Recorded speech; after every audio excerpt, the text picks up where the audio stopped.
Hi mga moms! Now, ituturo ko sa inyo kung paano ko i-handle yung ganitong color. And ito yung after natapos ko, no? Inabutan ako ng maaga.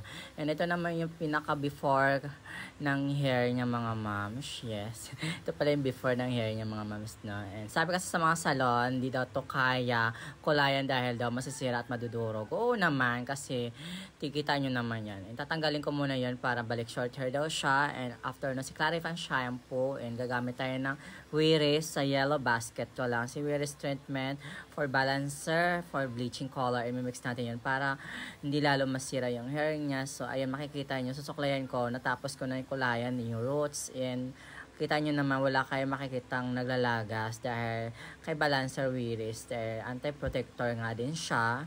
And so, next natin dito si hair color with the Olaplex para nilalot hindi masira yung hair niya.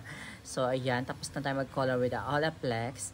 And after this is Detox Keraban Straightening Treatment para manatiling healthy yung hair niya. Yung cuticle and damage maiwasan. And mako-close yung cuticle damage hair niya. So, ito na yun.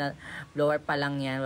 Wala pa po yan plancha mga moms, no. Sobrang ganda na yung results. Ayan. And nasa tamang procedure lang talaga. And super talaga yung process niya. And alam mo talaga yung ginagawa.